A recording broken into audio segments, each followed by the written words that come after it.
like some tips for PvP?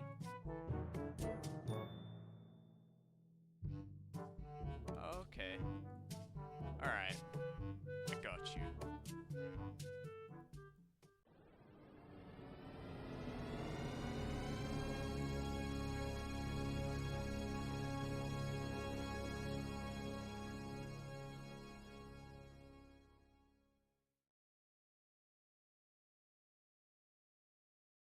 Back when Q was rolling with Lorenzo in a Benzo, I was banging with a gang of instrumentals.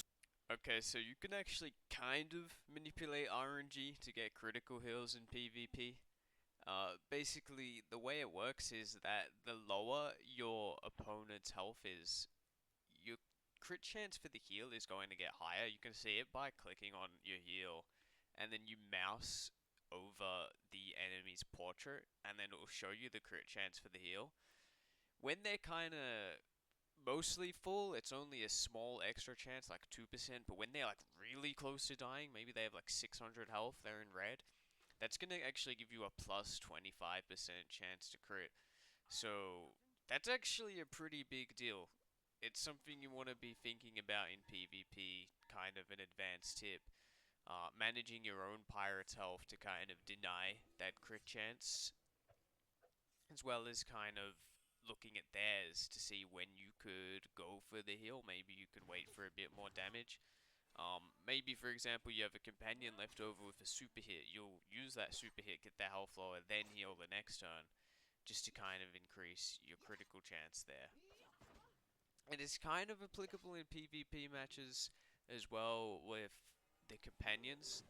So if there's like more than one thing on the board, the crit chance will default to whatever's the highest or like the lowest HP on the board.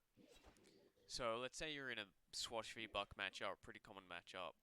Common unit in there is Toro, and Toro is a good unit for that matchup, but he doesn't provide much of a end game threat most of the time. It's kind of just like he just provides a small advantage at the end. You can block squares and whatnot. However, you might consider actually suiciding your own El Toro at that point. If your El Toro is living by like 200 HP, you could just throw it into the enemy, suicide it, just to deny the opportunity to crit heal.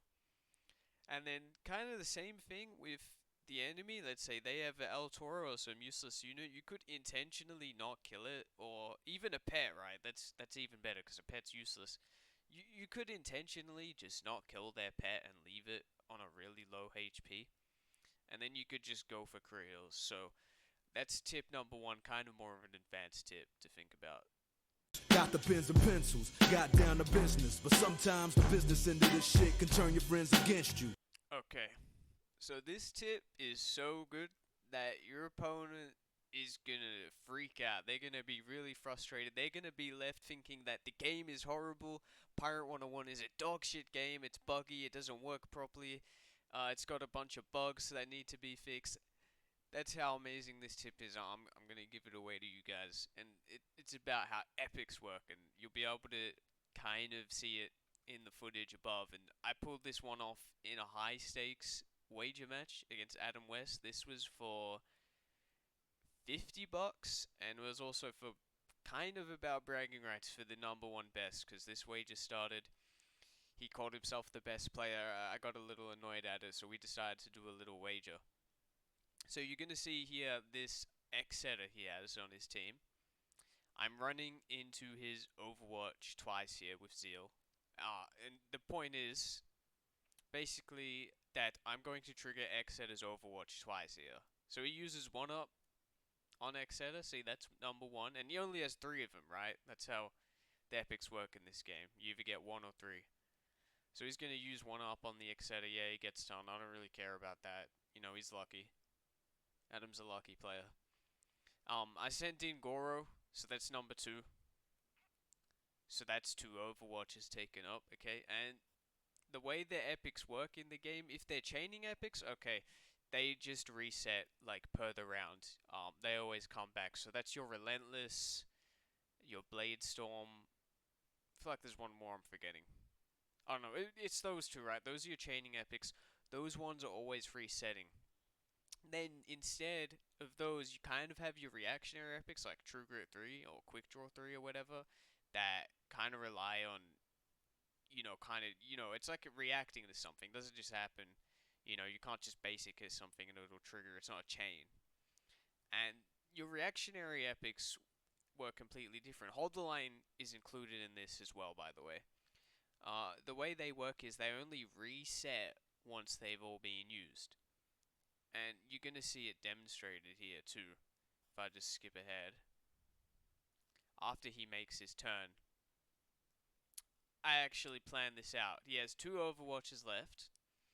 And, when you're fighting an Exeter with a Nausicaa, usually you want to get in with that super hit, but it's really annoying because you don't know if that Exeter is going to stun it by triggering Overwatch, and there'll be a group 1 stunner and just cock block your super. So I decided, okay, let's just run my pirate in there to trigger the Overwatch. That's what I decided here, and I also decided to put the brutal charge on the Temujin as well because, that's a chaining powerful unit. So my move here served a dual purpose actually. I was using up the final Overwatch on the Exeter, and I was basically crippling the Temujin basically for the rest of the game because I'm a privateer and I have Zeals and Esperates. Now that his accuracy is reduced, he's useless. But you'll actually be able to see it in a moment. Very high pressure match. I must have been nervous. I must have been like thinking about it twice over. That's why it's taking me so long to do it.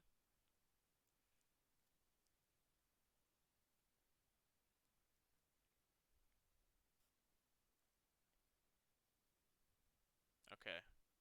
Okay, finally you see I execute it. So he used up the two Overwatches earlier. This is the third one.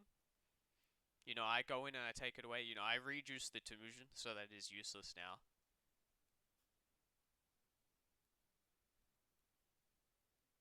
Whatever, he hit somehow for a Zeal.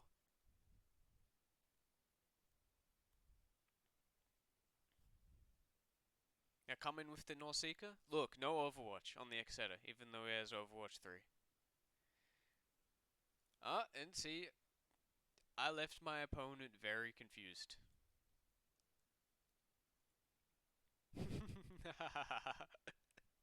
But you was a real nigga, I could sense it in you. I still remember the window of the car that you went through.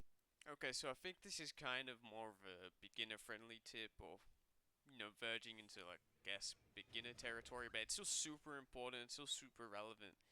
I guess it's about hidden accuracy that the game won't show you, won't tell you. You kind of just have to observe by looking at the combat mechanics a lot.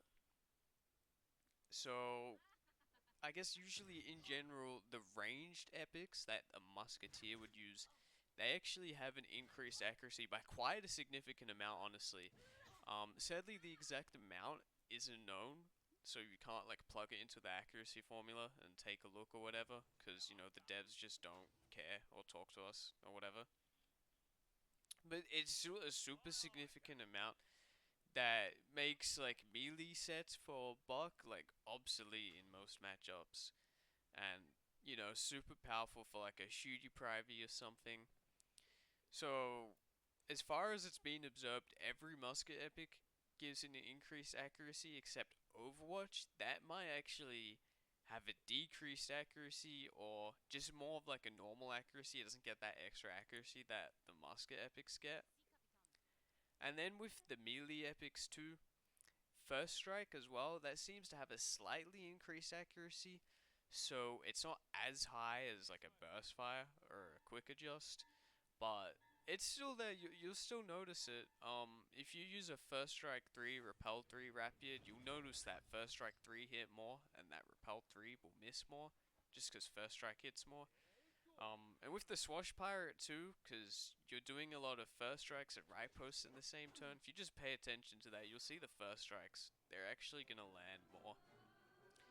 Another small one is follow through. I guess now that's kind of come into the game in the PvP and PvE side, because there's that amulet. You can do follow through too and stuff now.